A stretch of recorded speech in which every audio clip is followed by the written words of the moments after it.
this. I did get a patent today. That's good. We move it up. I think we're gonna need it today. Are we good? Yes. Okay, we'll call this meeting order at 6:02. If you would stand with me for the pledge.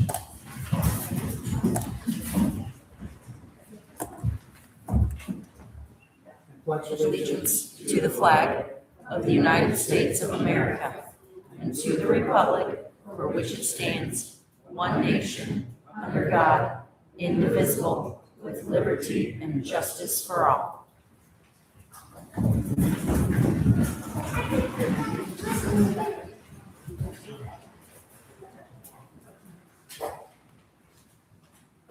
Reserve my remarks. Communication from town clerk. I went to clerk school last week in Michigan City, and it was really educational.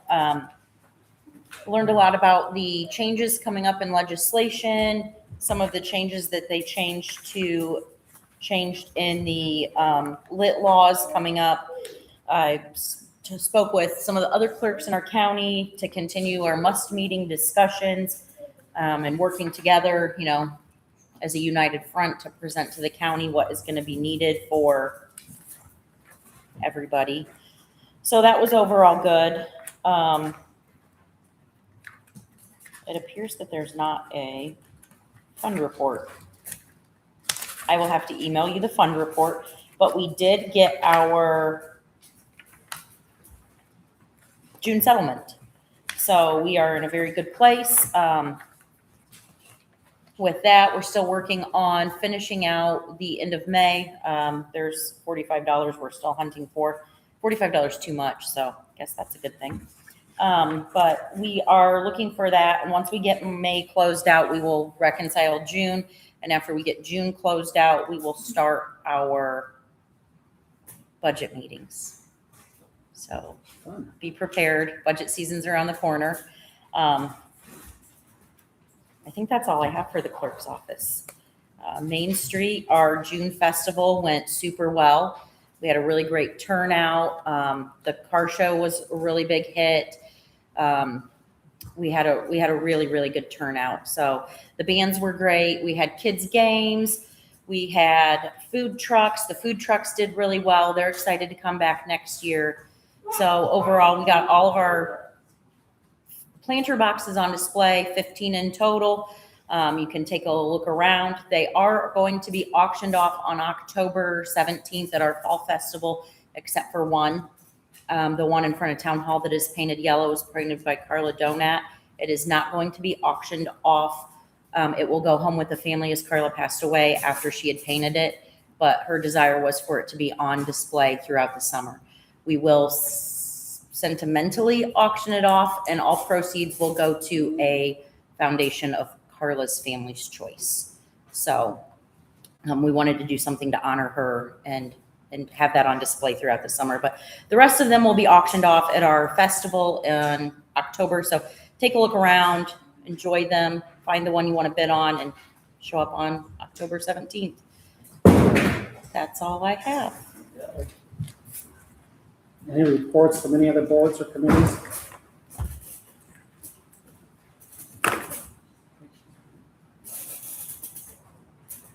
We'll move on to Midwestern CHA. Thank you. I thought I'd start by giving you an update on construction progress for the two divisions of work. Division 1, the wastewater treatment plant. That project is now moving forward at great speed. NIPSCO completed the relocation of the electrical service, which has unlocked the remainder of construction, including construction of the headworks building and utilities to the pump station, and also getting ready to start construction of the filter building. So we obviously identified that NIPSCO relocation as a critical path item some time ago, and I'll talk about that in a little more detail here in a minute. Vision 2, which is the work work associated with the collection system. NIPSCO is, as of yesterday, they are on site mobilizing and putting services in at the Wayne Street lift station and also the US 6 lift station. We were originally led to believe that that process was going to be delayed further, but they do have them on site mobilized and doing that, which is good news, so that the Division 2 contractor, API, is going to essentially mobilize in August and complete their lift station work. I have 2 pay claims this month, both from James Jackson and API. I'll run through those real quick.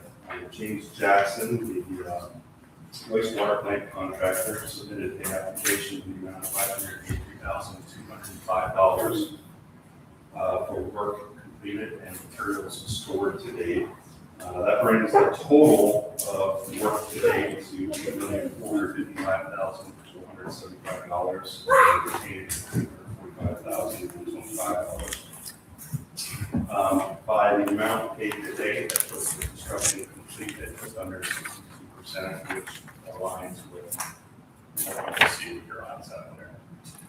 API, they submitted an pay application in the amount of $138,231.88.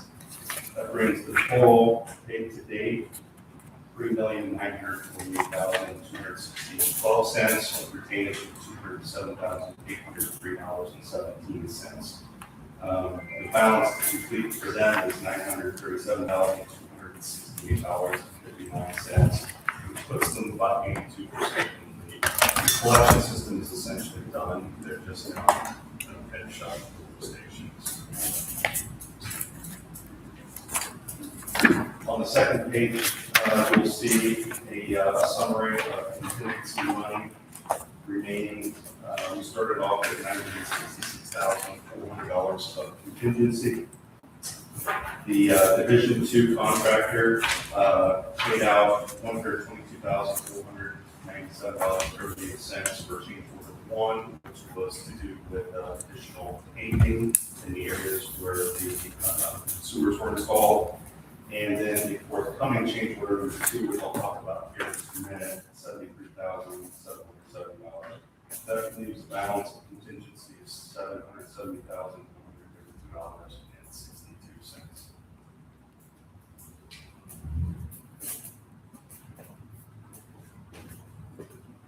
So we have reviewed the applications by both contractors and agreed and recommend that the council consider both approving on these applications. Is there any questions from council?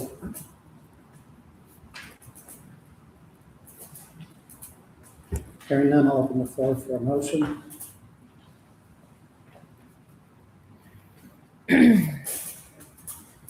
I'll move the pay the months of bill to James Jackson and API Construction as presented. Motion from Ken, is there a second? Second from Greg.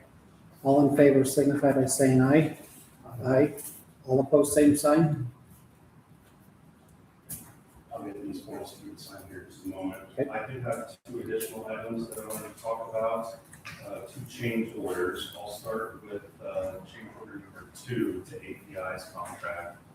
As I mentioned, change order 1 was for additional paving.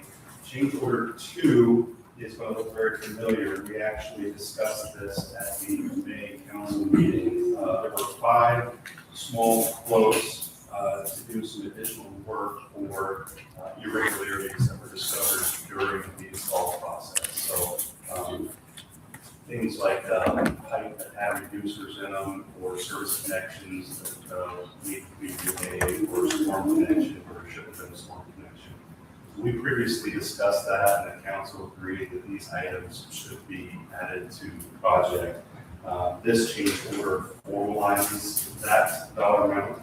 So as I talked about earlier, this is an additional $73,770, the same as it was when we talked about it today. I appreciate the details of this one.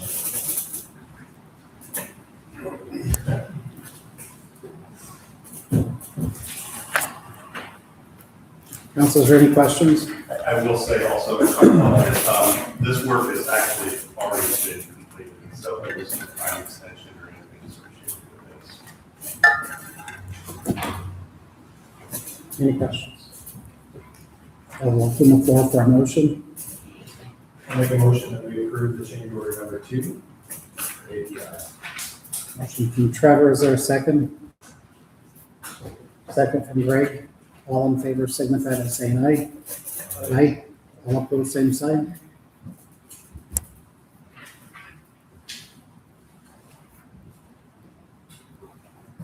The last issue I have is change order number 1 for James S. Jackson. This one is going to take a little bit of clarification. This change order is related to a time extension to the project. This probably sounds familiar. We had previously submitted a change order number 1 for a 74-day time extension due to funding issues related to the government shutdown. It set the contractor back because they couldn't pay their subs and their subs refused to work.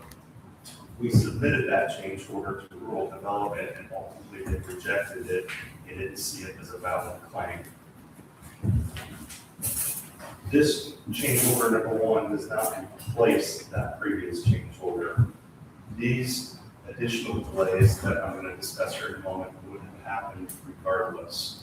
But this change order is for a 200-day extension, and I want to kind of talk through why we ended up on those days.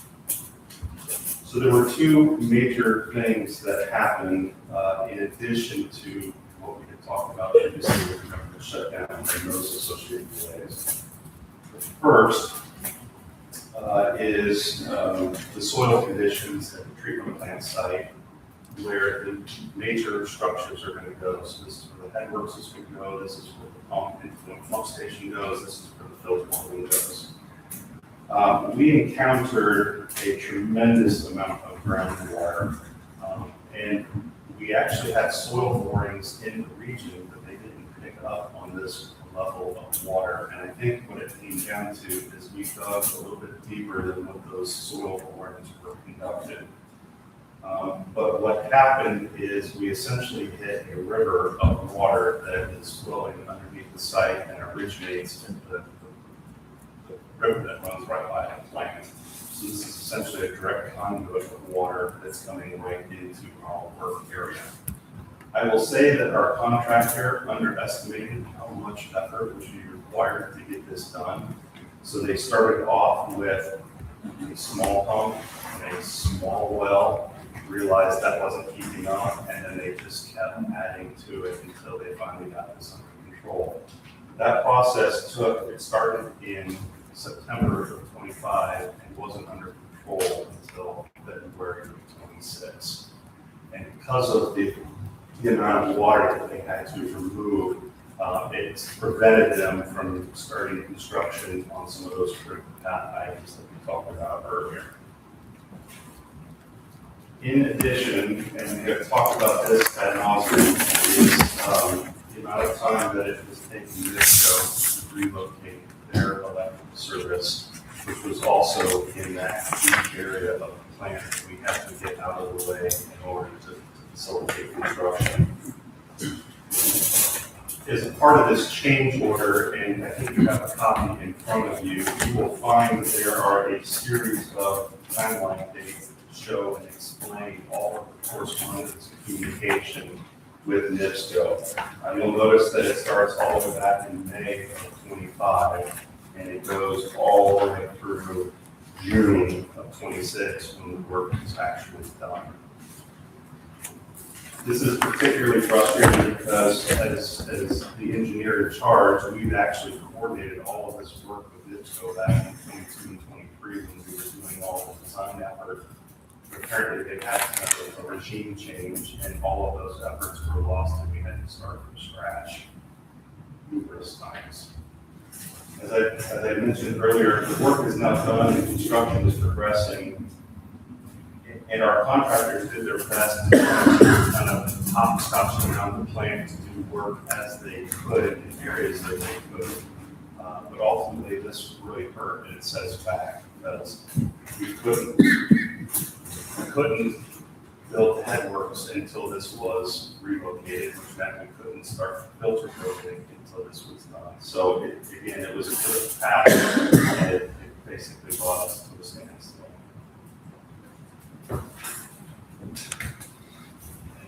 On the surface, it may seem a time extension, no big deal. What are the consequences? Well, ultimately, there will be a financial consequence to this because we are now going to have people on the site longer than we were anticipating.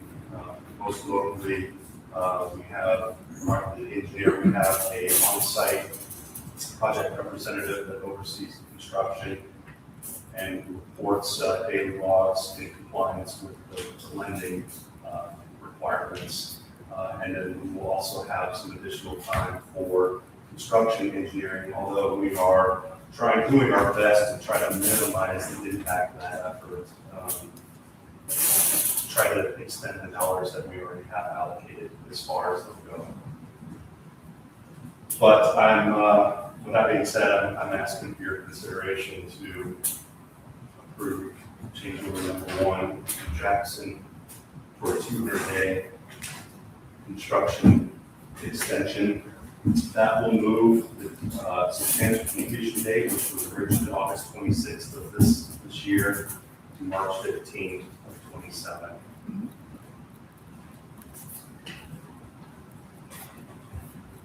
Dan, do you have any feedback? I mean, you're down there every day, so I agree with everything. The NIPSCO electric was definitely a huge months-long setback for construction down there.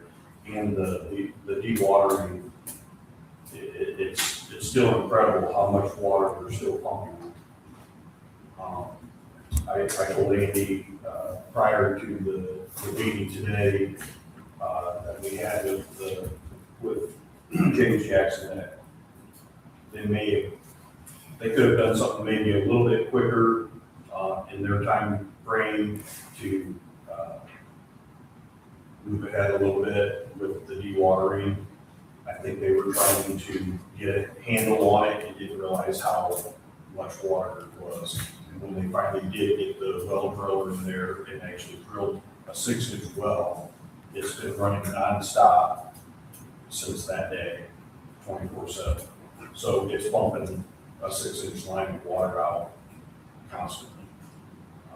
So it would never have stopped. I mean, they had to drill this well to get do it. And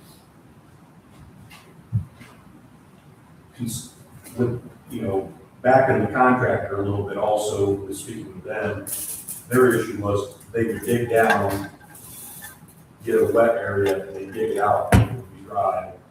And then the next day, the water would filter back up through it.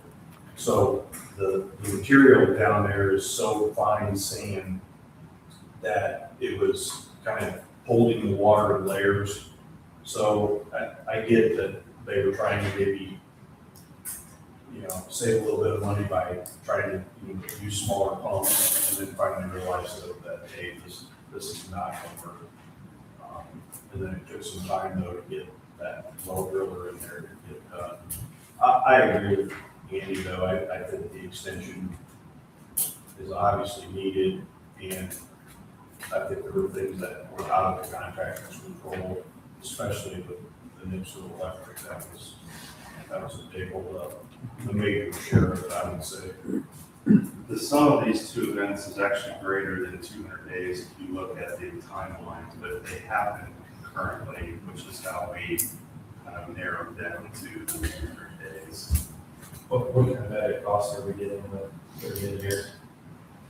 It's really just a straight function of how many days the inspector will need to be on site. I have done some initial research into this. It looks like we will be on site for 160 days longer than what was originally planned. I would say the total impact is going to be in the $300,000 ballpark.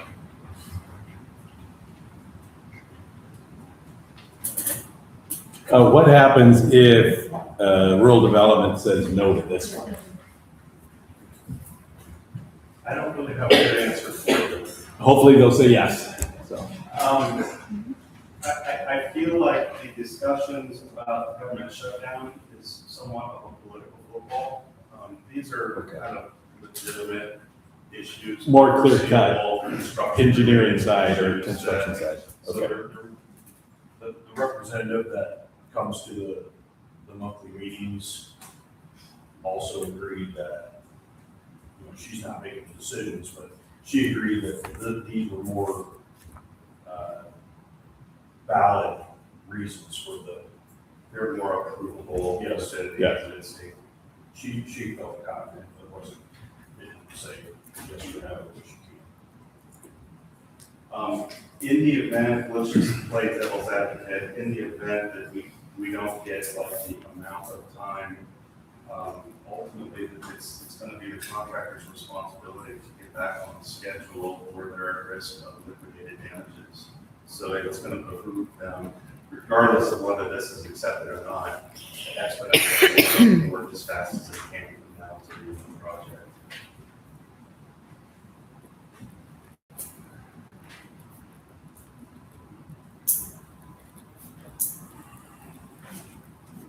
Does the town have any recourse with NIPSCO? Like in essence, you've added 300,000 to the project cost because you can't get your stuff together. Not that I'm aware of. I could dig into it and try to find, I mean, to pursue something like that, you're gonna probably need outside counsel in Indianapolis or something, but we could see if, it might have to be, I don't know if it had to be done through the Utility Regulatory Commission or some sort of a civil lawsuit against NIPSCO. It's certainly not fair to the town. But the question is, can you sue AEP or NIPSCO for delays? I'm guessing, if I had to guess, and it's never good to guess in a legal issue of that large of a thing, I'd say no. But it's probably worth looking into. Do you want me to try to dig into that and see what kind of claim we might have? I'll see if I can find some legal counsel that does utility type work and see if they can at least give us an opinion on it. Okay.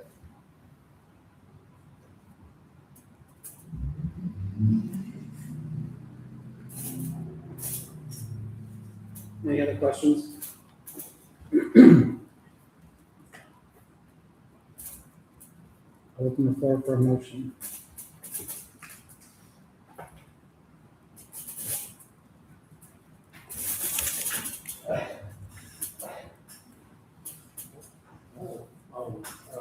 We approved the 200-day extension on the change order.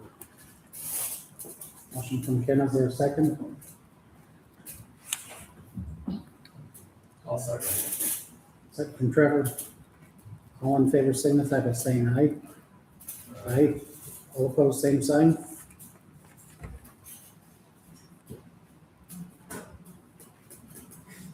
So it's our intention to submit this to RD and get their feedback, and then depending on how that goes, I'll plan to have a discussion at the next council meeting on the specifics of any other further increases.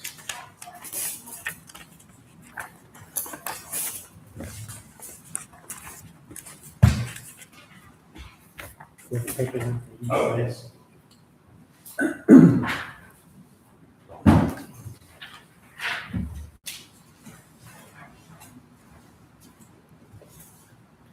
I usually have these 10. Here.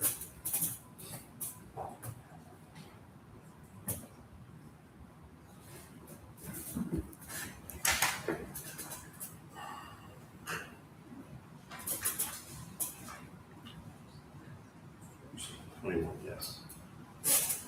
That's the Jackson application. This is the API application.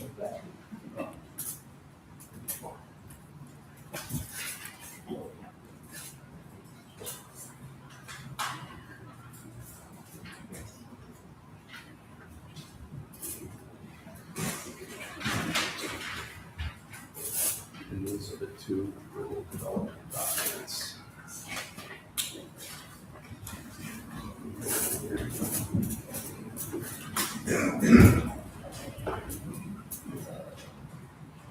Is that signing for mortgage? And then the last one. Here it is.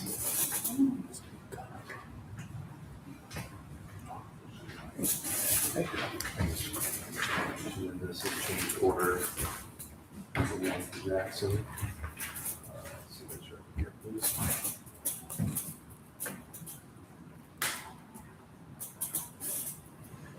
Title number.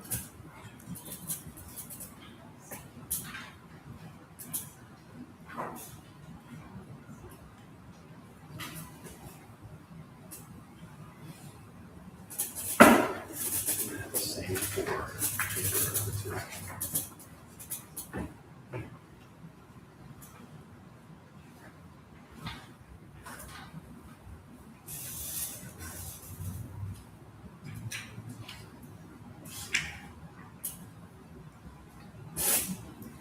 Thank you very much. Thank you. Thank you all.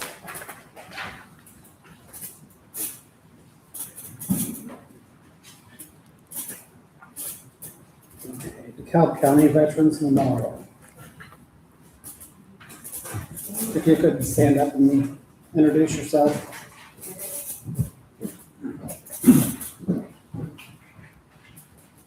Yep. That should be on. Audrey was in charge. Okay.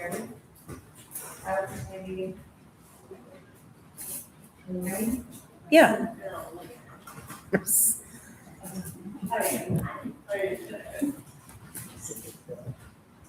Hello? Hi,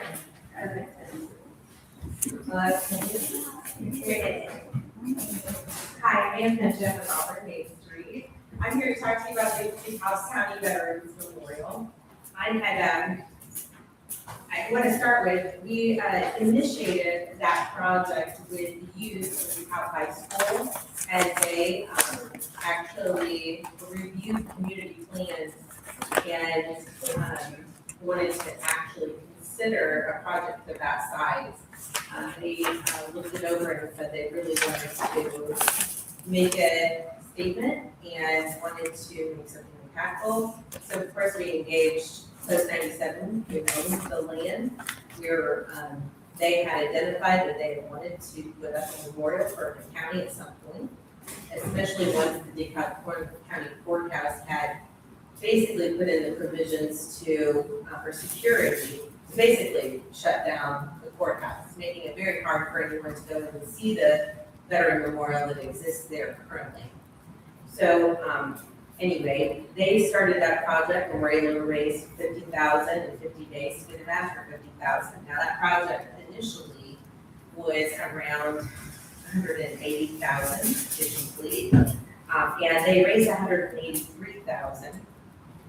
And to date, the project has raised $194,500. That was with the support of over 390 participants that have donated to the project and from all areas. In Waterloo, we have several names that are going to be added. In addition, we worked with the town to get the names for the effort that was done with the banner program.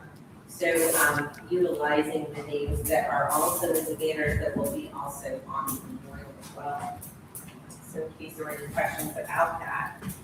What happened though is we got to the stage, we put up the limestone and ran into the fact that there's so many names when we went to group it out on the memorial. Limestone was going to require a certain size for chipping. It's softer stone than others. That it really would be a risk to the whole monument itself at this point.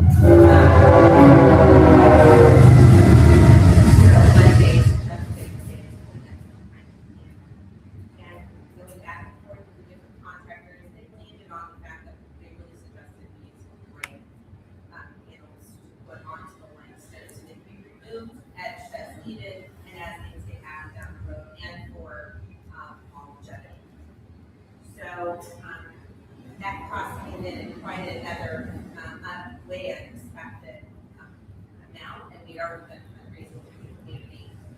So in an effort to consider what options we might have, we took a look at the costs, broke it down by population and how we would go to the communities. We did not come to your community initially, because we were hoping not to, basically, we were hoping to fundraise for the project initially outside.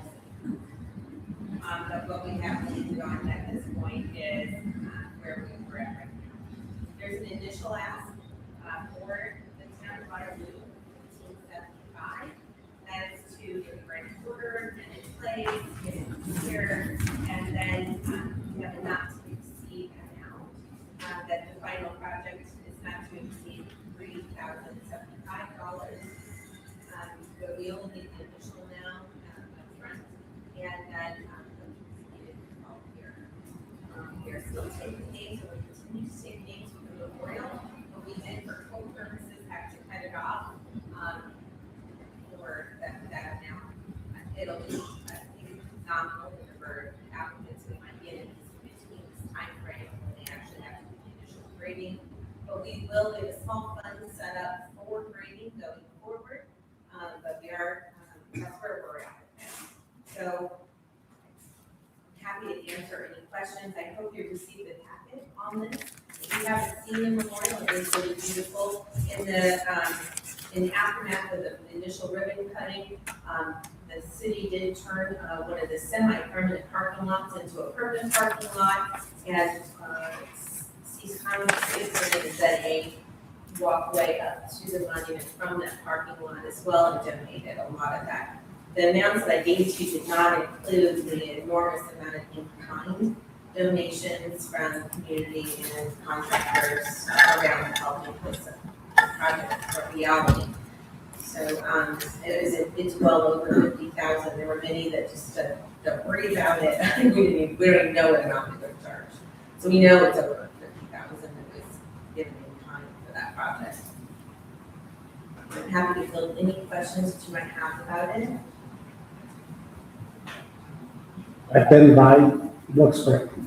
So good job to the Main Street High School group that took it on. Kudos to them. That absolutely really meaningful. I hope a lot of our veterans were able to visit that. Really a lot of emotion on the day that we had the ribbon cutting, and hopefully then they'll also have a place for family members to go and see family members also represented.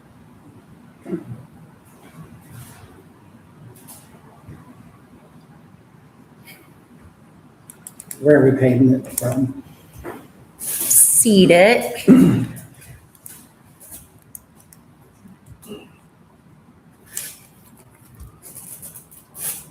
Council, is there any other questions? Comments?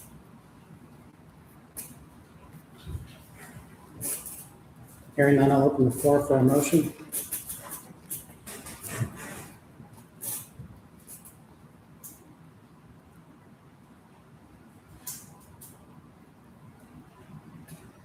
Make a motion that we approve the funding. Trevor, is there a second?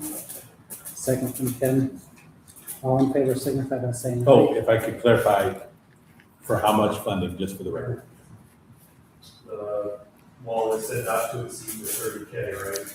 It's $3,075. Yeah. So it's for the 3,075. Okay, I just Not wanted to to clarify exceed. that for the record. Not 30,000. Yeah, well, like, there's a not to exceed price in here. for Okay. that.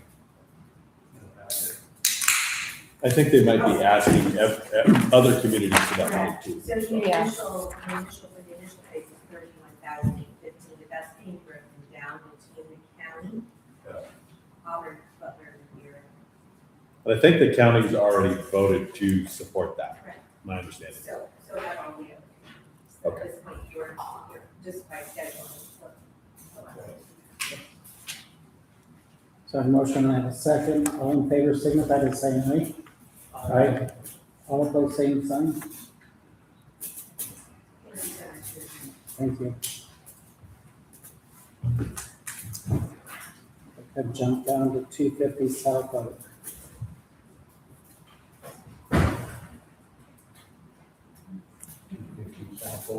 Yep.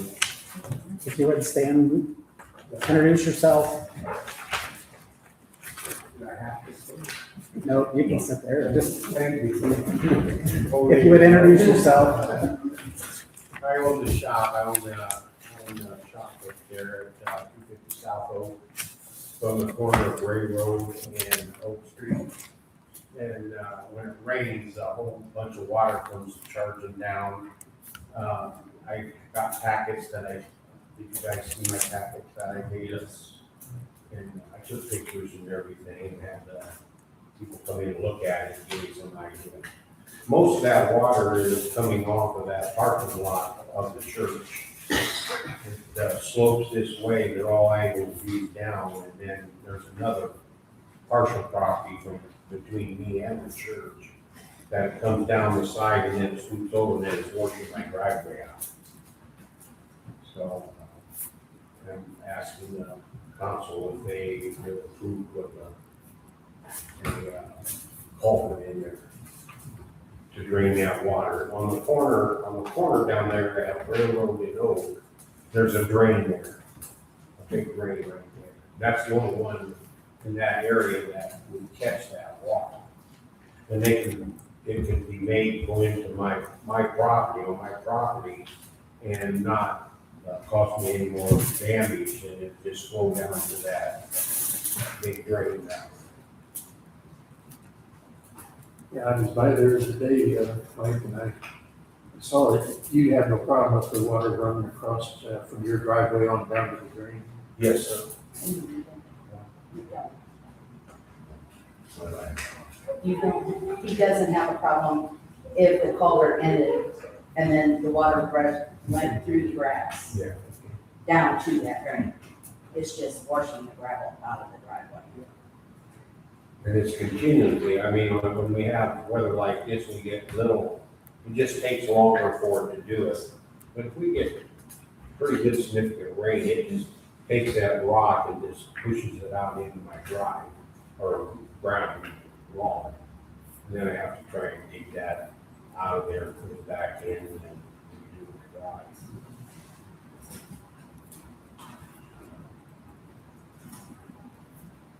Is this in our right of way? Is this anything to do with the town? From what I've heard, from what I've seen, the answer is no. But As far as I am aware, you are correct. I think, Lita helped this nice gentleman and, she kind of brought to our attention, and it's in the ordinance, that the person responsible for fixing the issue is where the water's originating. So the water is originating because the church parking lot doesn't have any drainage. It's then just going into other people's property.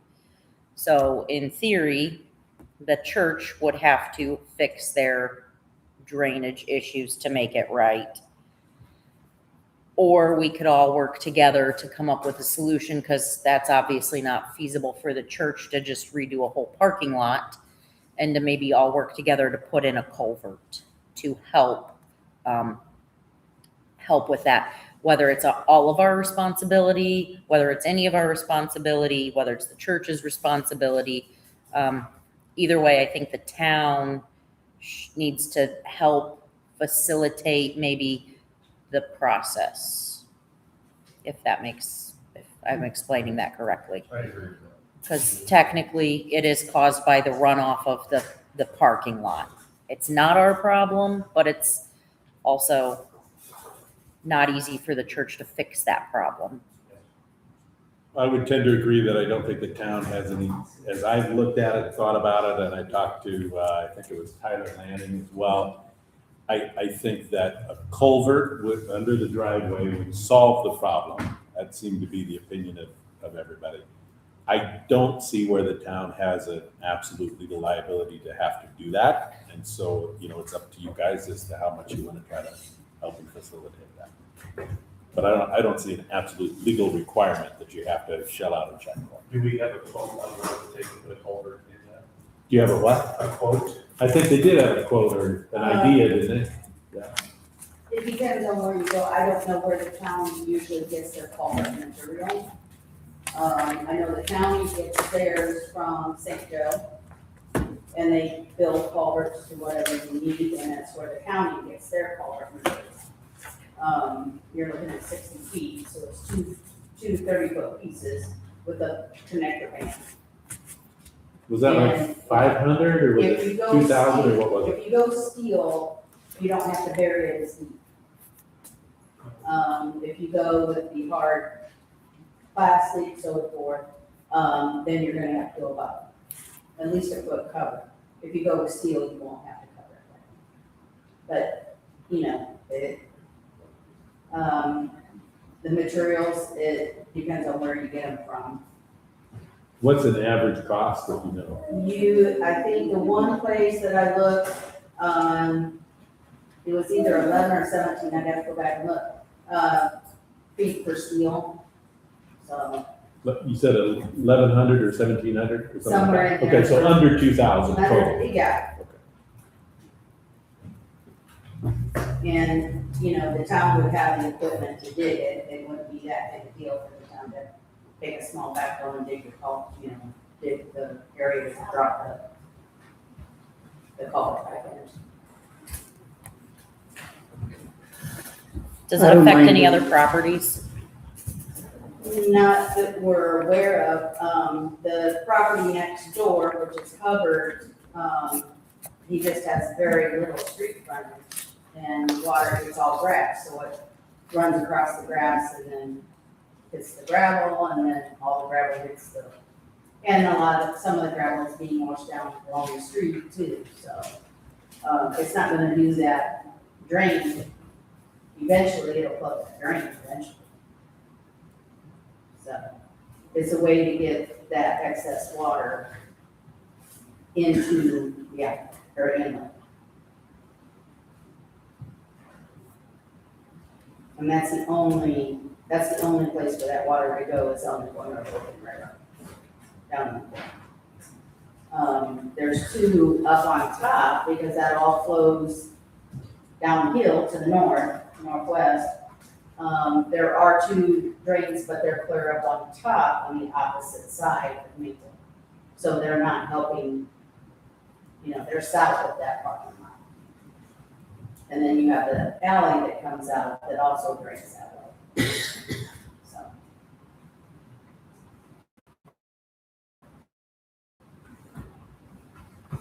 Just some insight, Mike, on that.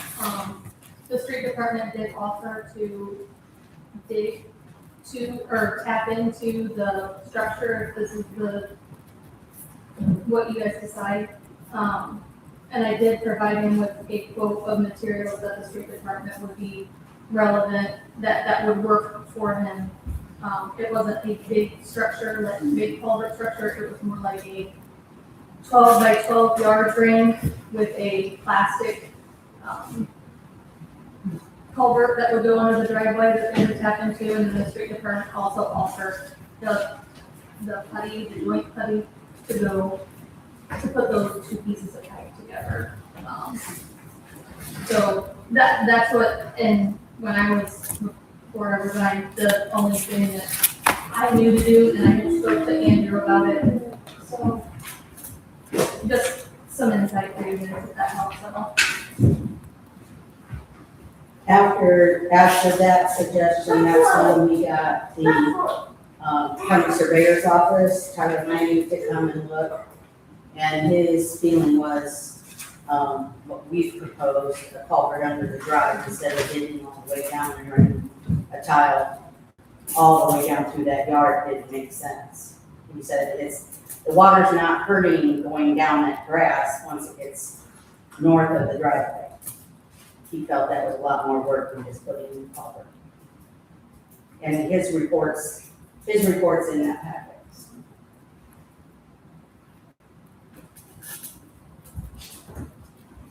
I think we need to be in communication with the church and facilitate some conversations to start out with. I don't have any problem with that. think that's well within what we should be able to do to help. Yeah. And then also a discussion with David, probably smart.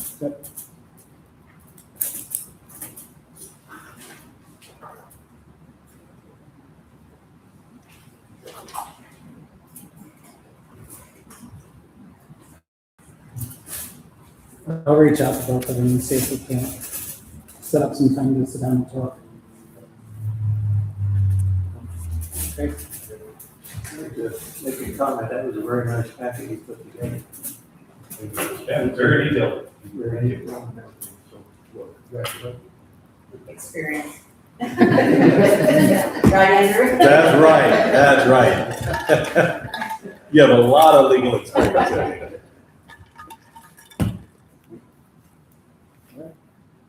move down to Peerless Pump Repair.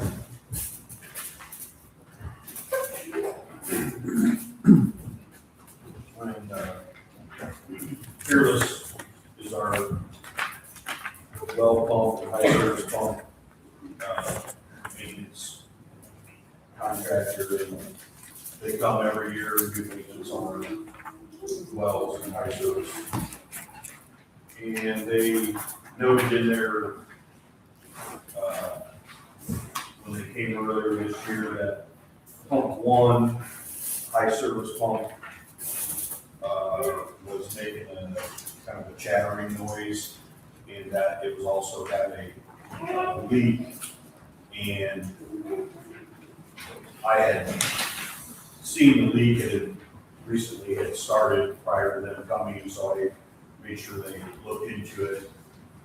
It would have to be taken out of service and rebuilt. That's what the quote is for, is to basically go through the pump, make sure that everything is working correctly, and then put the new seals in where it needs. It doesn't have to be, it's something that I think should be addressed. We shouldn't let go too far down the road. It's not real bad right now. In fact, I wouldn't want to do it right away because my next thing I gotta bring up, I don't want to be down a tower and a pump, so, but I think it's something that I wanted to address and see what you thought about, getting it repaired and rebuilt.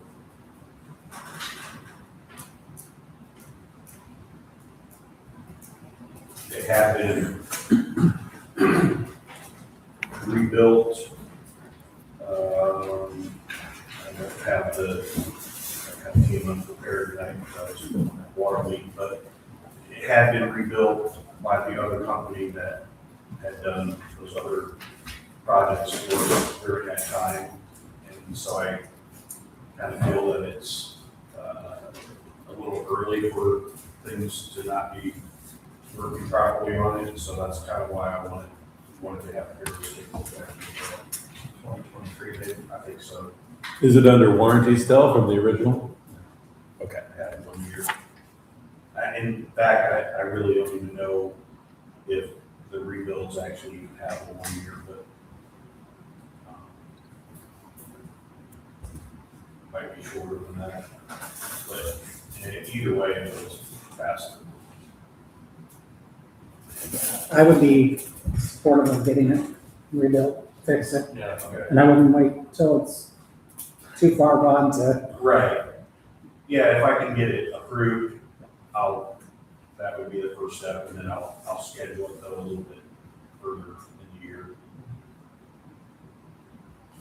is this budgeted, does he have money in his, what we're, how are we paying?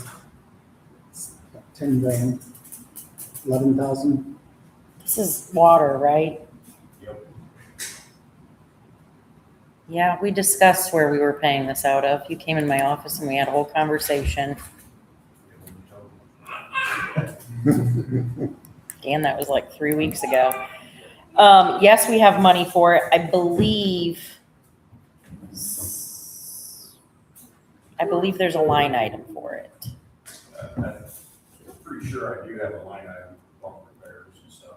Yes, there should be. Either way, it's coming out of water improvement, not water operating. But he does have money set aside in water improvement for that we knew this could come out of. So can we make an official motion that it is approved under the circumstances at his discretion throughout this year? Would be okay with that. I made that From motion. Trevor, is there a second? Second from Greg. All in favor, signify by saying aye. Aye. All opposed, same sign.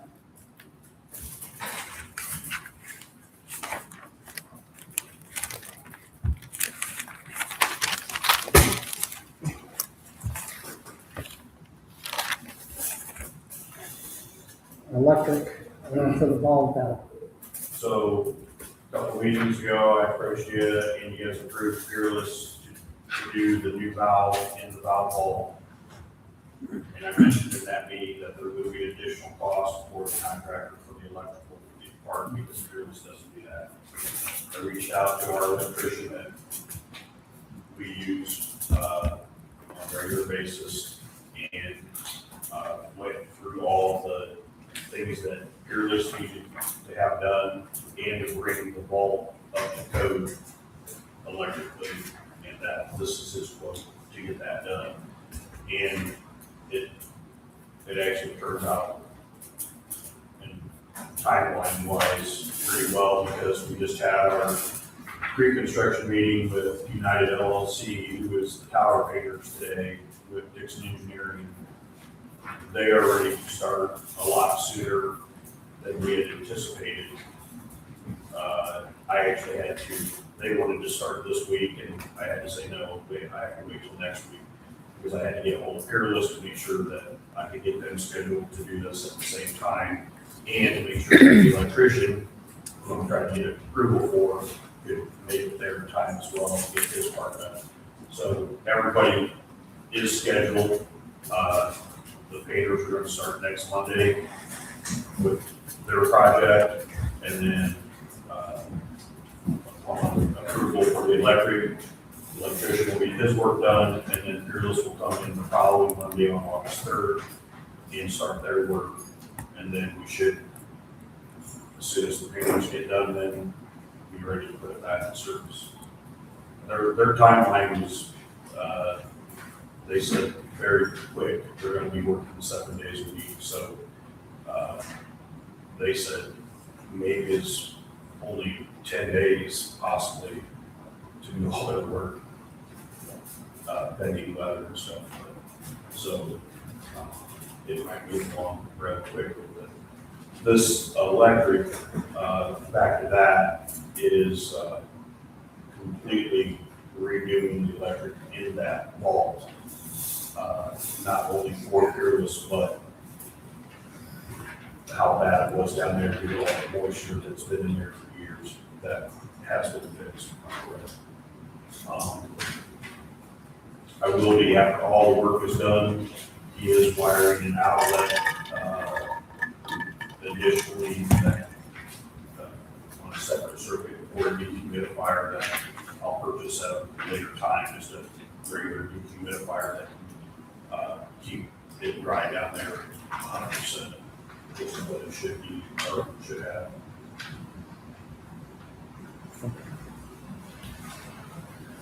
So the contract is with Eberly Electric. Contract price $11,775. Council, is there any questions? And this is the particular electrician that we trust the most on this. He does all of our water stuff and our sewage.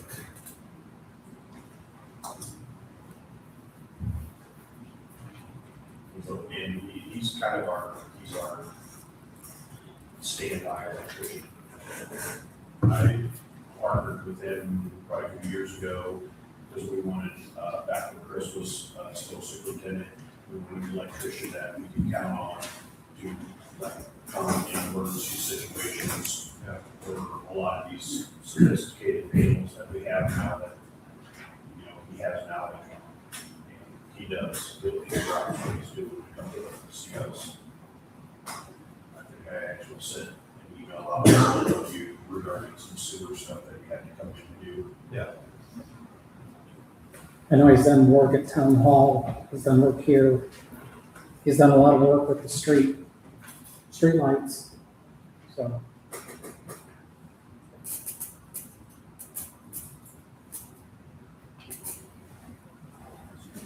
Any other questions? Would open the floor for a motion. I'll move that we accept the proposal from American Electric for that. Motion from Ken, is there a second? Second. Second from Greg. All in favor, signify by saying aye. Aye. All opposed, same sign.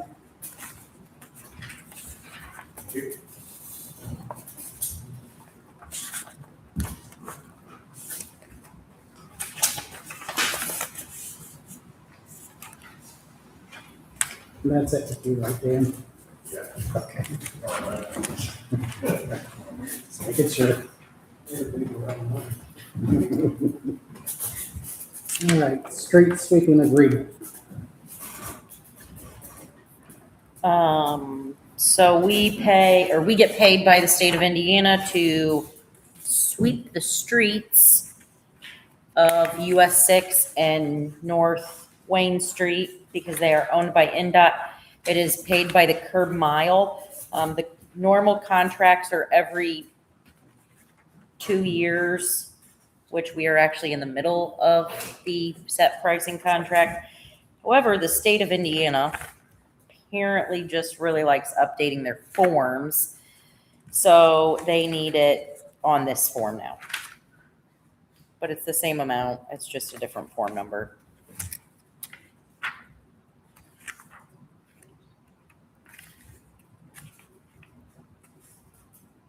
Andrew, do you have a chance to look at the,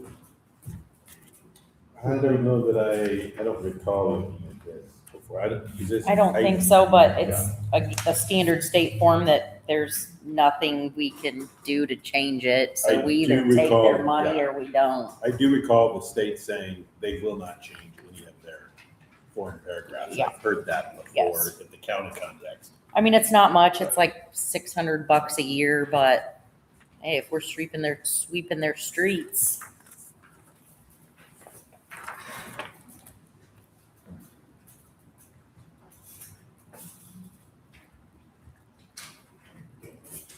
you know, be bad just to say, keep your $600 and figure it out.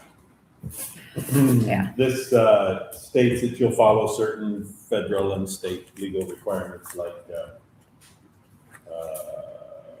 you won't do telephone solicitations of consumers or, you know, that sort of a thing. I don't know why they think communities would be doing that. Employment eligibility verification is required. State budget agency issues, if they stop payment, you know, they stop payment, you gotta realize it, non-discrimination, that sort of thing.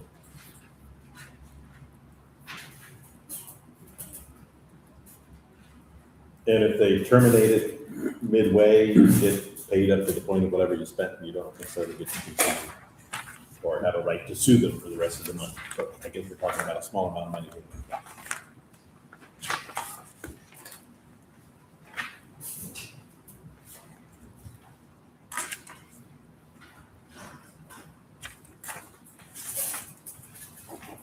Council, is there any questions? Hearing none, I'll open the floor for a motion.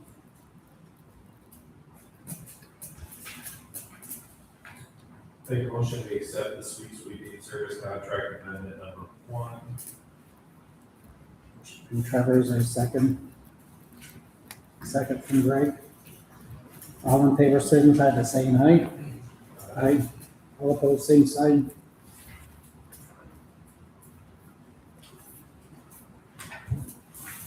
One station.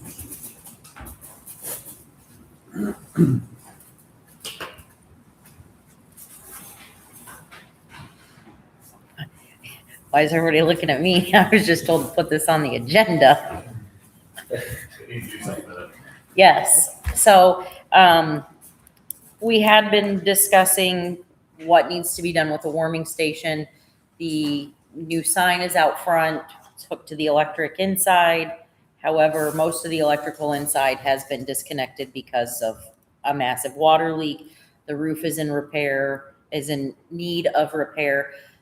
When Brittany had been with the town, she had given several options of what could be done with it. But essentially, council needs to decide what repairs they would like to do so that we can start getting quotes to potentially take to redevelopment to get that to happen.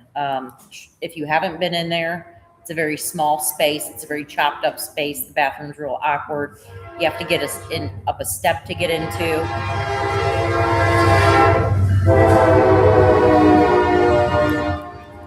I let Trevor in there the other day so he could visualize and see the glory it could be.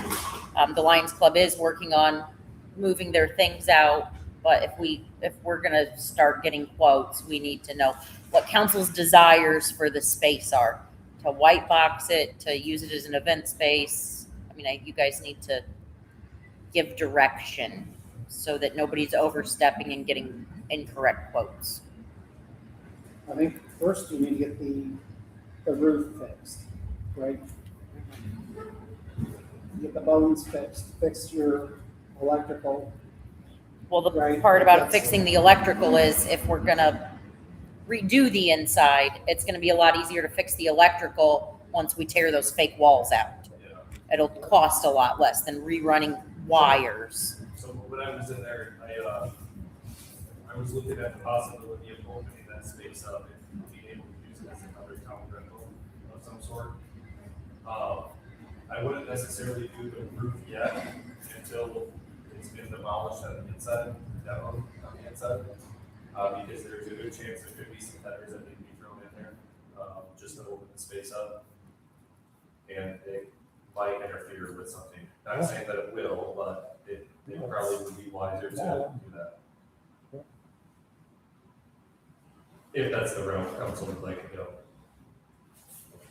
What do you want to do, Trevor? I think it'd be a great rental space for somebody.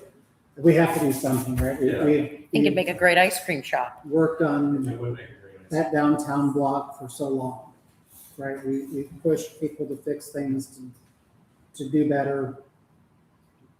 Council, we need to step up and do better. So, however, do we have plans, what it could be if it's, No, We did talk about that, and if there was an investor that wanted to come in, it would be a fantastic space for an ice cream shop or something of that sort. But you don't, obviously you don't want to put somebody in kind of this pigeonhole of what it should be. But if you make it into a blank space that kind of opens it to where it could be a multitude of things and it gets rented to somebody or something. But I'm always up for a good ice cream.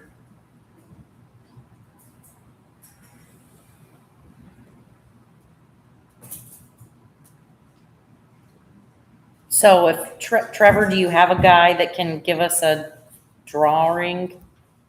Yeah, we could probably work something out. Okay, and then we can take that to a nice man to get a quote. Okay.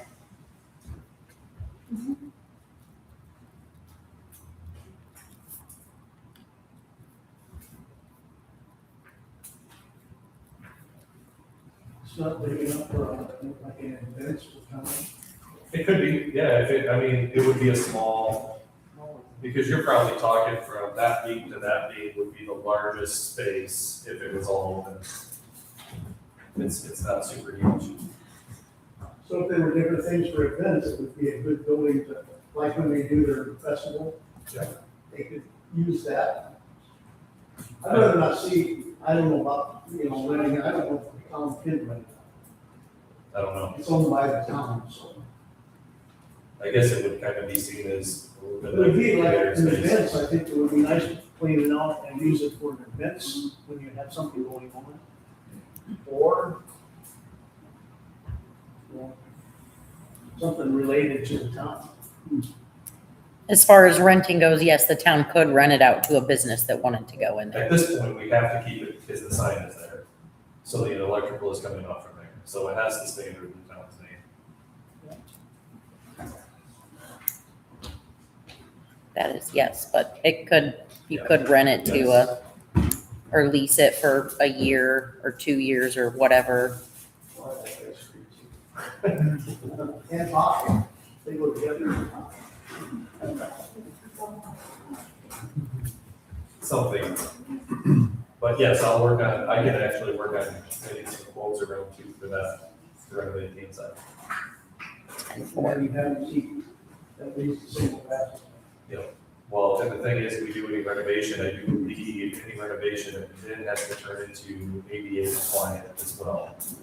So we'll have to look at ADA compliance when it comes to the bathroom and even access. If you make it ADA compliant, then I think you're pretty clear to do things with it, but yeah, I think anytime you want to open up a space like that for use, it needs the ADA compliance part.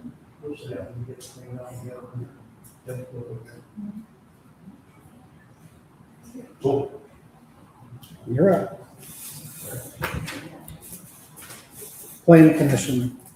So I received an email from Jack Oates on July 7th informing me that he was going to be resigning from Plan Commission effective immediately. He and his wife are moving, leaving that vacancy. I did review with Renee. It is a presidential appointment.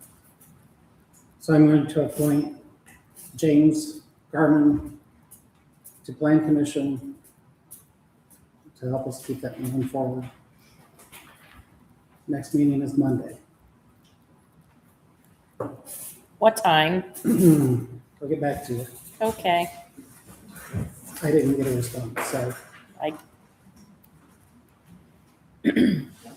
Unofficial detour. This is another NDOT form that we signed last month about this unofficial detour, or whatever meeting we signed this, so that we can work with the county to fix this road here, Lincoln Street. We sent it into the state, and the state sent us a nice email back that said, everything in there is correct. However, we have a new form. So can you please use this form instead? So the amount of money's still the same, Renee, everything's basically the same except a slightly different form. Yes, Did they say at all what they changed? they did not. Redline it or anything? She just said, let me see if I can pull this up.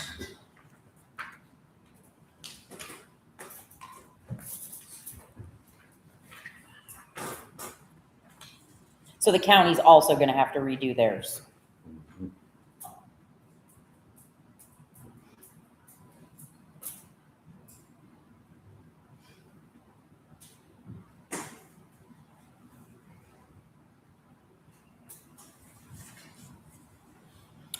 Good afternoon, Renee. Central Office has just gotten back to me today and requested that we use their most updated template. My apologies for the back and forth.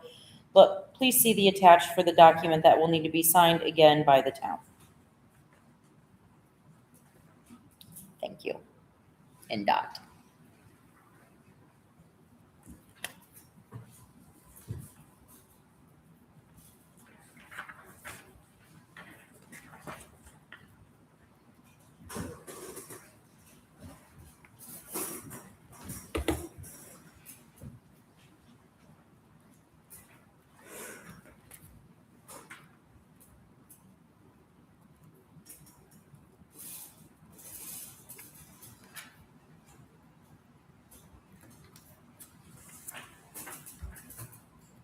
There's a couple of lines that are, or a couple of paragraphs that are bolded in it involving if we know that a state officer, employee, or special state appointee has a financial interest in the contact, or in the contract, we have to disclose that or something.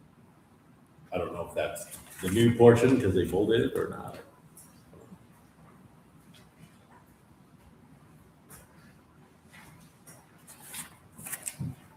But it's definitely another one of those take it or leave it if you don't agree with the terms that I'm going to pay. Council, is there any questions? It's another reimbursement contract. Hearing none, I'll open the floor for a motion.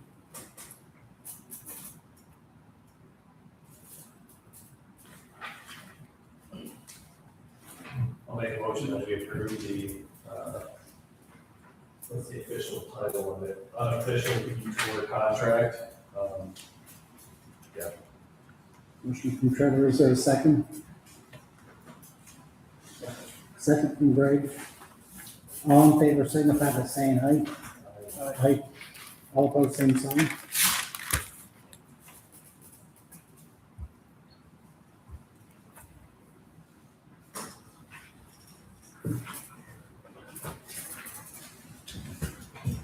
We've got before us, the proposed ordinance for creation of a position of economic development director,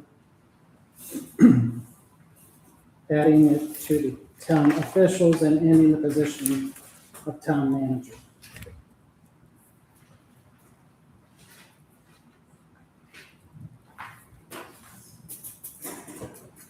So this is something that I've worked on. We've tried a couple of different things over the years, and we find ourselves back at the same place as where we started. I'm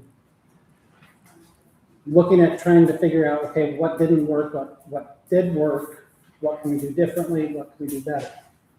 Because what we've done hasn't worked. So it's time to, in my opinion, shift the focus of that position to the economic development of Waterloo. I would like to see us grow. I think that should be the goal, I think, of anybody and everybody in this town. It would help offset utility costs. It just makes sense.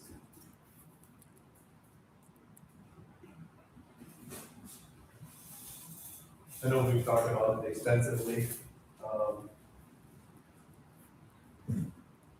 My only concerns are still on kind of the day-to-day operations on inside the town hall. From my understanding, there's reporting and stuff that has to be done on a weekly or monthly basis. Mostly yearly or quarterly. Or something, mean- and I don't know who that falls on at that point. What reporting needs? As far as streets go, reporting to LTAP, which Mark usually prepares, the town manager usually files it.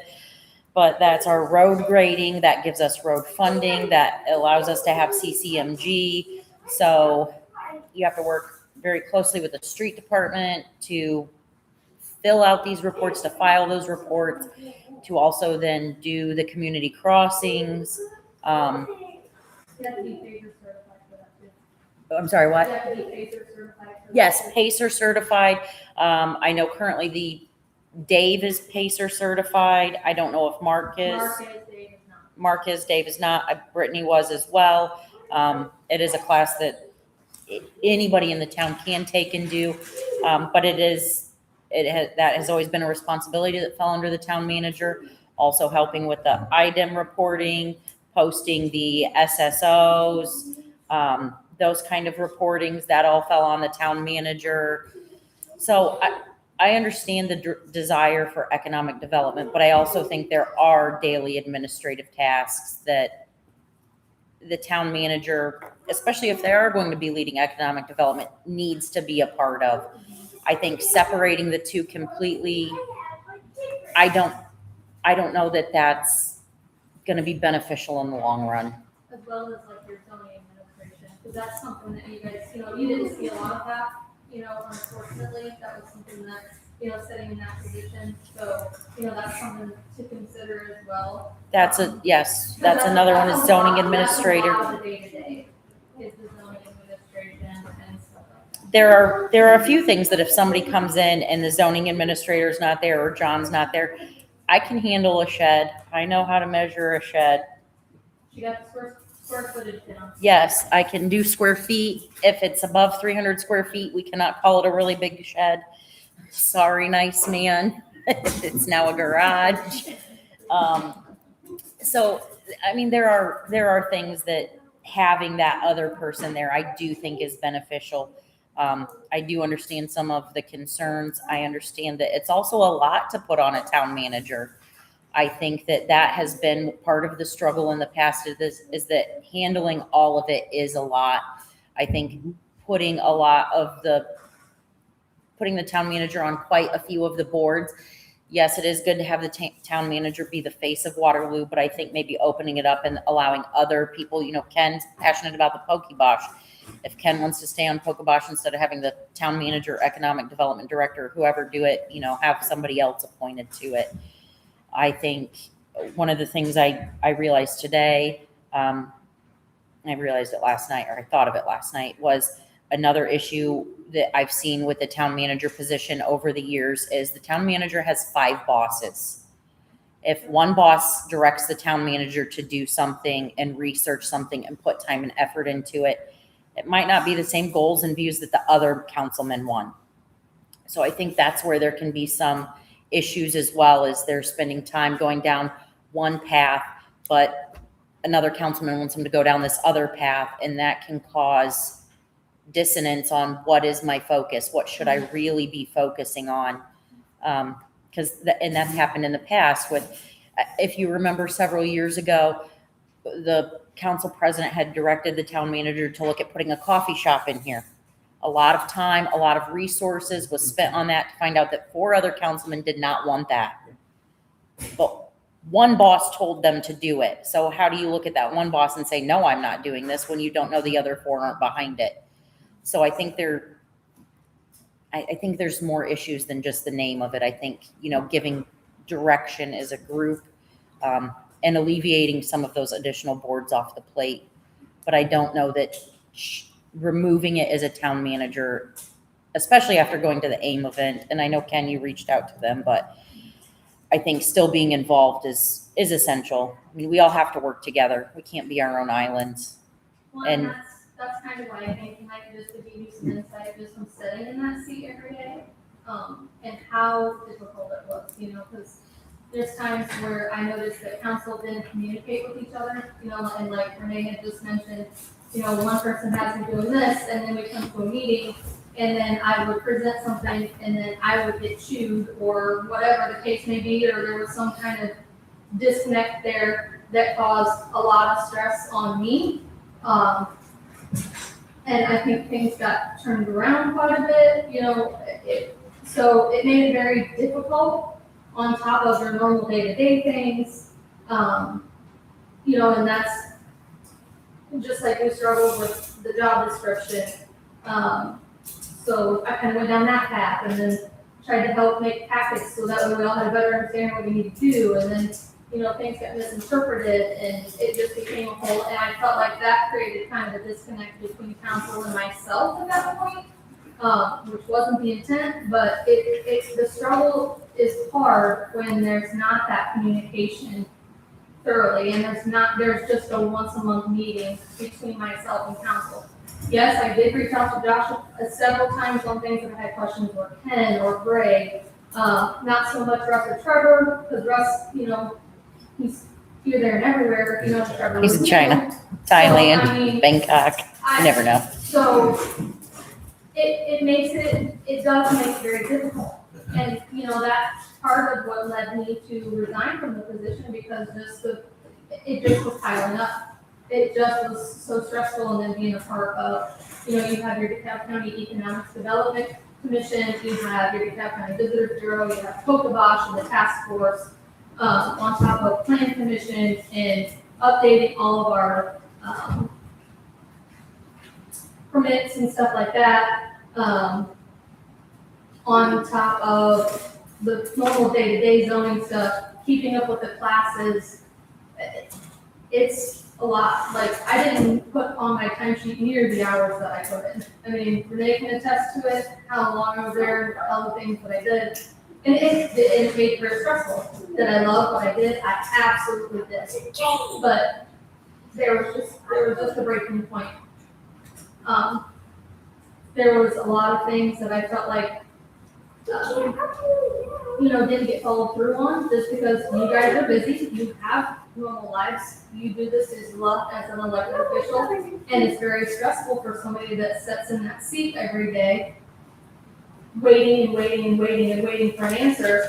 And then part of the reason a lot of our economic development gets delayed is because you wait so long for that answer, people get tired of waiting and they move on. We've had several opportunities for businesses and growth here that I tried to keep making the next connection and tried to keep holding up. Part of the reason that RBA backed out was because of the constant waiting and waiting and waiting. So we lost that opportunity. So I really hope that council would consider restructuring, not so much to take something as town manager away, but the next person that you employ, trust them and give them a little more authority to do certain things. That's what it's gonna take to build things, to allow them to make some of those decisions. You know, you hire somebody into that position that really wants the best for the town, especially myself. I grew up here. I don't know why would I want anything to fail, right? You know, so for me, that's why I got frustrated, because I felt like I wasn't trusted enough to make those decisions that could have affected the town positively. You know, there could have been growth, there's opportunity for growth. But again, it's hard for council to make those decisions when you meet once a month. And for me to get all of those fine little details into a short meeting that lasts a couple of hours, right? Because we have all this other business that we need to attend to. So just from that perspective, you know, that's my concern. I've expressed that concern to council several times in the past, and we've exchanged words on it, but it's easy for you guys to see, sitting at the council table. You know, yes, it is a good option when you guys are looking at it from your perspective, but from sitting in the town manager's seat, it's really not the best option for the day-to-day. And I'm not telling you guys what to do, I still want to help. And if I have to keep being here and being a thorn in your side and trying to do what I can, I'll be here. It's just, I'm honest. I've always been honest. It is what it is. And I'm gonna continue to be honest, so, and it's not out of any ill intent or hard feelings, but, you know, I do believe there needs to be changes. It was actually taking a toll on my health, you know, so it just, there becomes a time when it's just too much, especially when certain things could be avoided by processes that I presented. So it just gets frustrating. See your eyes. Okay, I get it. just talking about it, look at it, I do. I break out when it's just been stressful, so. look at it, see it? it's So, fine. and I think part of fixing that is peeling back the administrative layer. Yeah, and I was. Peel it back, Yeah, take that off of the table, move something towards development, have those one-on-one conversations. Even if you have like an assistant. We like can, a hold part-time- on. I feel like council has a good grip on liaisons with their department heads. I feel like our department heads have the knowledge and the ability to do their job, or they wouldn't be in those positions.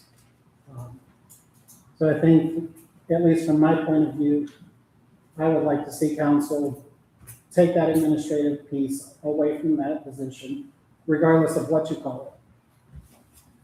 That liaison within the department head would report through the liaison, allowing that person that's in that seat to focus their time on growing Waterloo, on improving things, getting things out that we've not had time to do, right? It takes time. It does a lot of times. Peel it back, like an onion, peel it back. But there is a lot of things that the department has still come to myself, well, town manager or Renee for during the day-to-day, just because they don't have a good, like, direction on what they can and can't do as well. So that's part of their frustrations that gets addressed in the office. So, I mean, just, so you know, for your information. And educated information is. I've said- This is. I've said this since I've been in council, is We have department heads that are there, that we hired them because we trust them and they should know what they're doing. They should have a full scope of being able to do what their job is and do it well. I don't know how much of a liaison I need to be, because I'm Dan can speak on this. I don't know how much of a liaison I have to be to Dan. He knows his job, he knows what he's gotta do. My concern always goes back to the other stuff to make sure that we're doing our reporting. If we can get that covered, I'm golden. I have no issue with it because I believe that the next step for Waterloo has to be growth. It has to be development. So, like our construction meetings, doing a big $22 million USDA project. So in the future, is it just Dan that's in charge of that project? I'd be sitting there on behalf of the council. So are you gonna go to every construction meeting that we have every Tuesday before the council? That would also kind of be considered a conflict of interest, because you're sitting in and making decisions, and you're also sitting on your town council. That's what I don't want to see happen. I really don't want there to be any issues with that. I mean, I guess those are the things that I think of, when we do these big projects, it's the clerk treasurer and the town manager and the department head take these big projects head on. Now we're gonna go into this a man down. Who's gonna divvy up that? I think depending on Excess. the department, it has to be that liaison. But I spent hours in the I feel office like, back and forth with- with this bill. With Jay, I don't have any issues, I'm not concerned. With Dan, I don't have those concerns. There are Like, things, do we think we're gonna have problems? Absolutely. Are we gonna have questions that we don't have answers to? 100%. We need to seek out other options. Other input. We can't be the only community that has this issue. That's going through these growing pains. Then can we reach out to towns who have gotten rid of the town manager entirely 100%. to find out what they look like? Because I know of towns that still have a town manager, but they're not the department heads aren't their direct report. But I've not seen a town that has entirely gotten rid of the town manager. What Whether you- towns have you seen that don't have the town manager be the reporting person for all the department? I'm putting you on the spot. Albee Villa, Albee Villa. You mean Albion and the Villa? one of the two. Okay. So who do they report to? Wherever Tenna went second. The department heads do report directly to council, but as far as the town manager then works hand in hand with the department head to take on these big tasks. That while their focus is very heavily on economic development, they still are involved in day-to-day operations, but they are not in charge of the hiring, the firing, the approving of vacations, I got a To be boo-boo. clear, the town manager in Waterloo has never had the ability to hire or fire, at least Yes. in the 20-something years that I've lived here, that's never been an option. Doing reviews, approving timesheets, things like that. I don't know, I But I just, feel like from what it sounds like, you're hung up on the town manager name. Like I think that- person in that role was doing the economic work but I think they and also didn't do other have that things. oversight over the department heads. Right? Maybe it is And I'm not hang up asking on a that name. person to just completely be blind to it, because I think we've had these discussions, these meetings, these public meetings. It was discussed and said that person needs to work hand in hand with our department heads. They need to have those monthly meetings where they can sit down together to say, okay, street, what are you working on? Water, sewer, what are you working on, police? So that we're not dropping a ball. But those are things that are hard to coordinate when you have. It's not. It is. when you You have say everything department head else. A, B, C, D, we're gonna meet at this time and this place. When I understand your frustration, but I'm not, you haven't. I'm not gonna run it down, Mr. Burton, I'm not.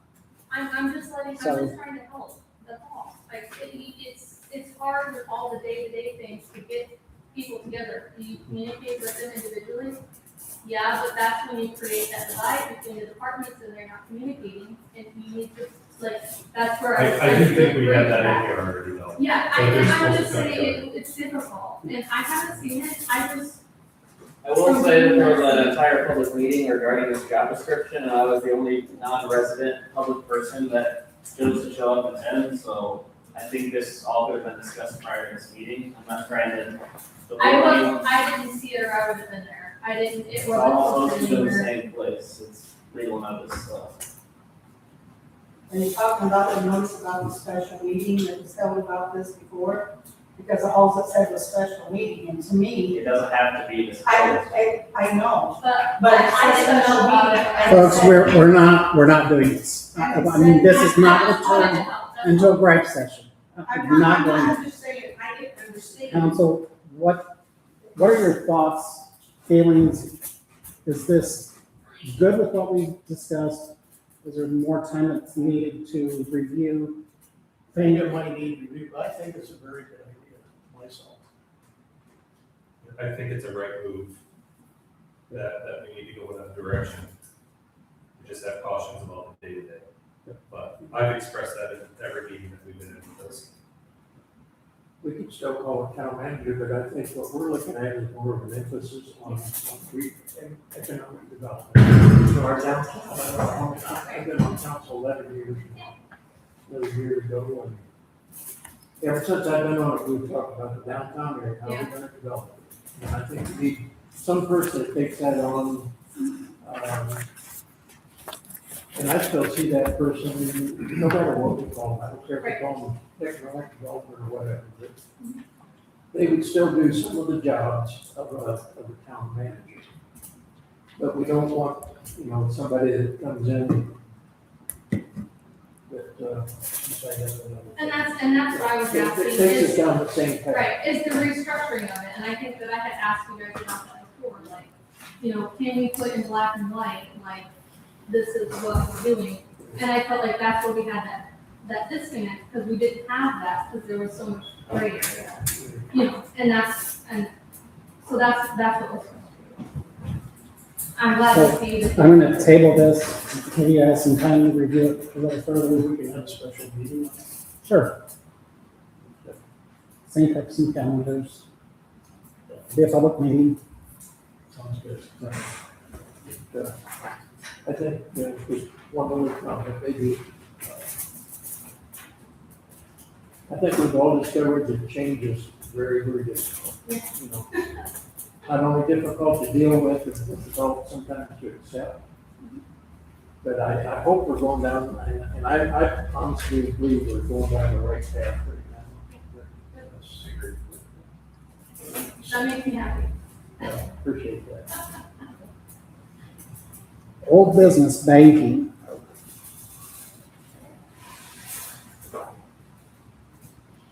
All right, so I brought you 3 different RFPs last month for banking. They were all very similar. We reviewed them. First Source did not offer a sweep account. Flagstar offered a small sweep account, but it had a lower interest rate.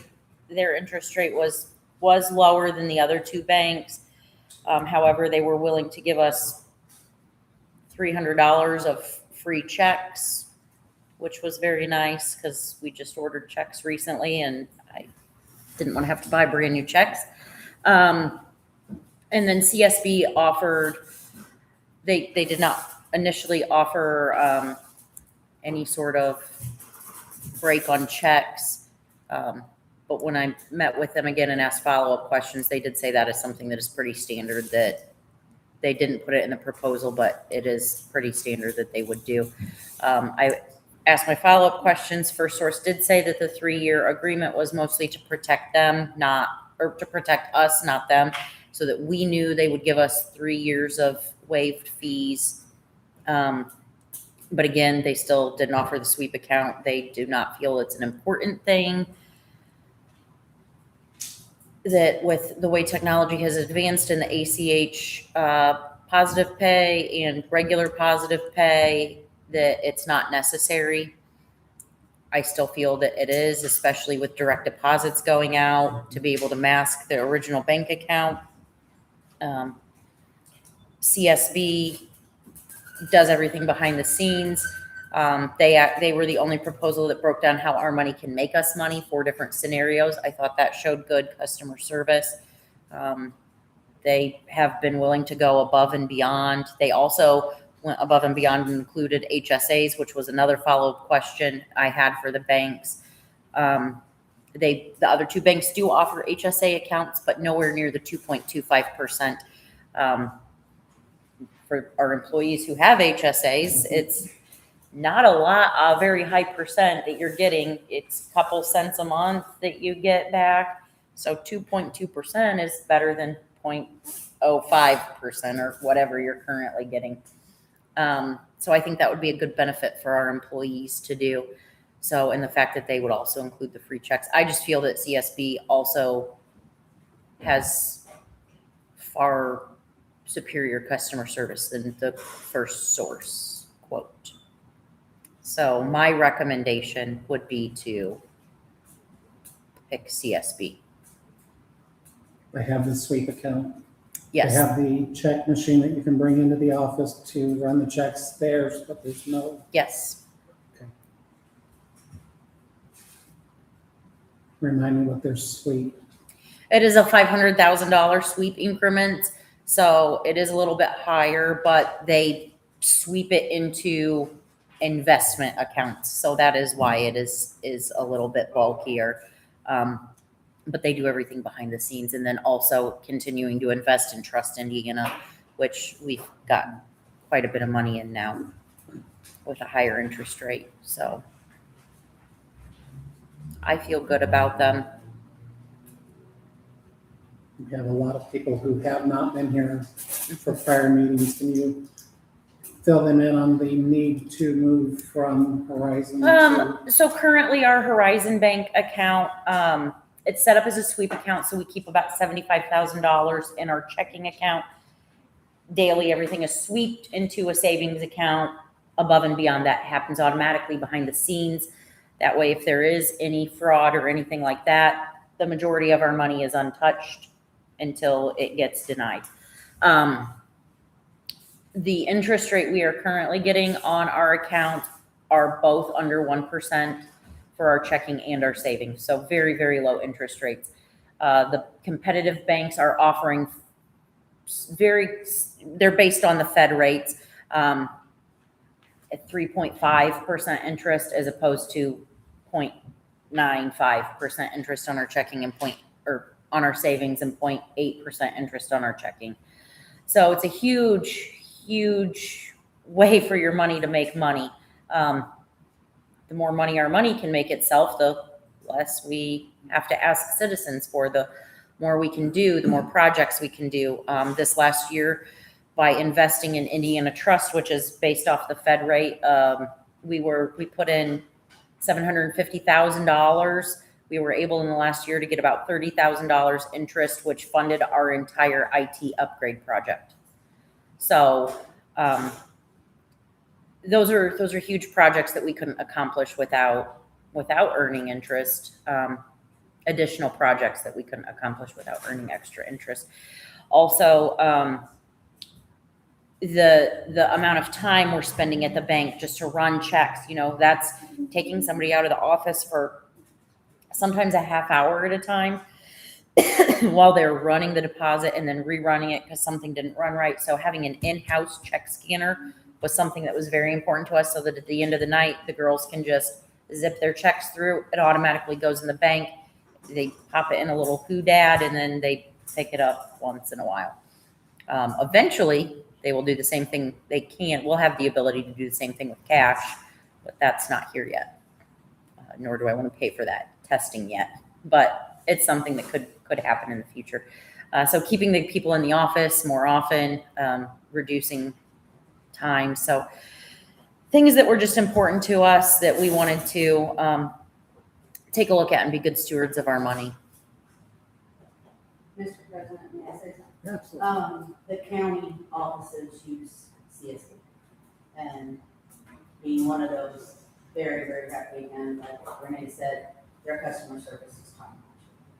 They are truly a local bank. Their world headquarters is located in Avila, Indiana. If you need to find the president of the bank, the CEO, that is where you will find them. So, you don't get much more local than being in these few counties. So I think that's important too. And they are on the approved list of banks because clearly the county bank's there. Council, is there any questions? I like it. Do you need anything from us? Kind of. So if you're okay with CSB, the next step is that we have to put in an ordinance that they are an authorized banking institution for the town of Waterloo. So if you're okay with CSB, I will have that ordinance drawn up for the next meeting. And then you will approve that and then it will be official. It'll probably be a slow migration process because there's a lot of incoming things happening. I'm probably not going to fully move until we're done with Dan's project because I don't want to redo federal documents from the USDA. And the bank is aware of that there are some things that will be a slow moving process, but I think it's a good step in the right direction. That's all I have. Very good.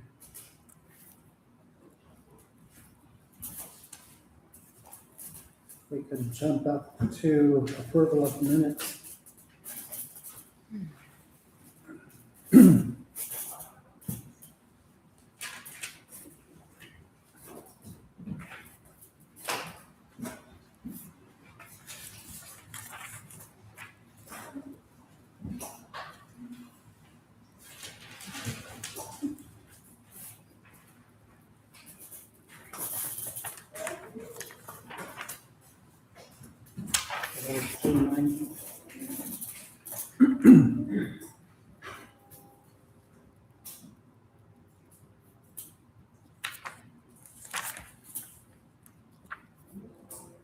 Any questions or additional changes?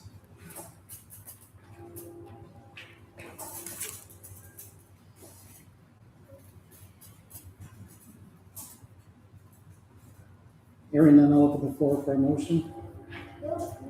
Motion to June 9th. Motion from Greg, is there a second? Second from Trevor. All in favor, signify by saying aye. Aye. All opposed, same sign. June 29th.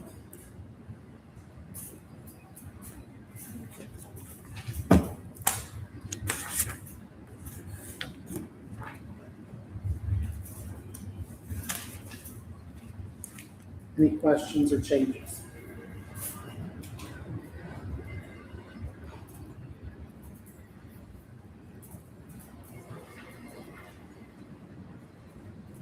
Hearing none, I'll open the floor for a motion. Make a motion that we approve the minutes of 6/29/26.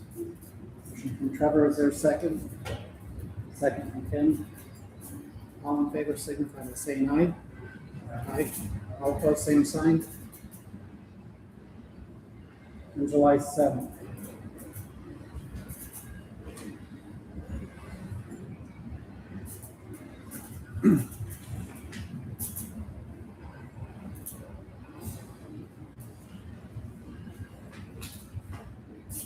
Any questions, changes, additions?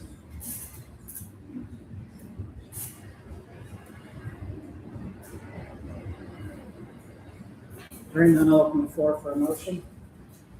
Make a motion that we pass 7/7/26 for minutes. Motion from Trevor, is there a second? Second from Greg. All in favor, signify by saying aye. Aye. All opposed, same sign. claims.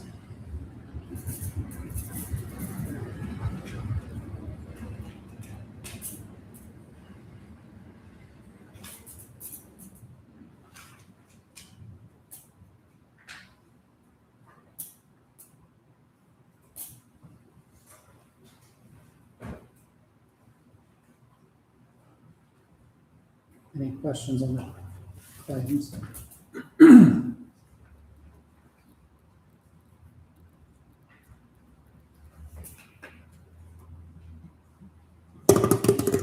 Hearing none, I'll open the floor for a motion.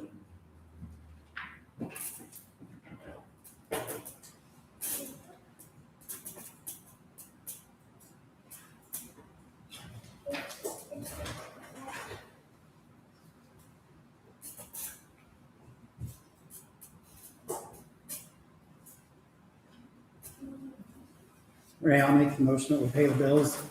Thank you. Is there a second? Second. Craig, all in favor, signify by saying aye. Aye. All opposed, same sign. And adjustments.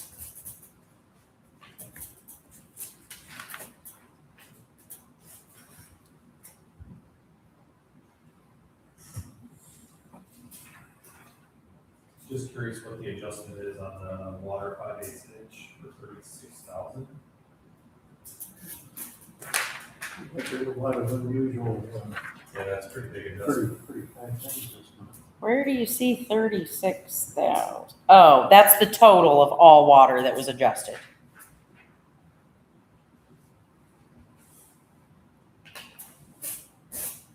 So- Yeah, I'm happy that I didn't get a bill for $23,579. I did catch it. I sent it to her. Yes. Pretty much what happened is she got a new meter, and I fat fingered the numbers and said she used for 1 meter to meter like 100,000 gallons. And then I'm like, that seems like a lot, and so it hasn't adjusted, and she had adjusted it correctly, and I caught it before she did, so it's all good. That was my mistake, I opened it up. When you did that, you did it as an adjusted bill, correct? Not this one. Oh, okay. Yeah, it does seem there's one, not. Okay, fine. Yeah, the other one that happened, that was actually something different, but I adjusted the bill, So it doesn't show up on here. It doesn't show on there. Gotcha. I was like, why did it show up on here if it's an adjusted bill? But it was another one. It's fine. Fine. It's fine.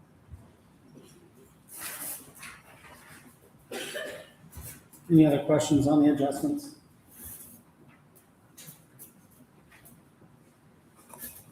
Hearing none, I'll open the floor for a motion. Motion to pass. Motion from Greg, is there a second? Second from Ken. All in favor, signify by saying aye. Aye. All opposed, same sign. Anything from the floor?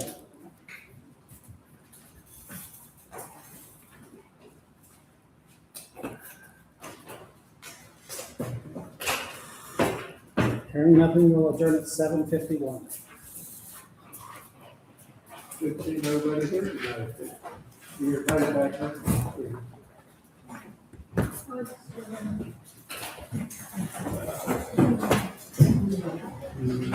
Straight in. Yeah. Oh. I thought I did.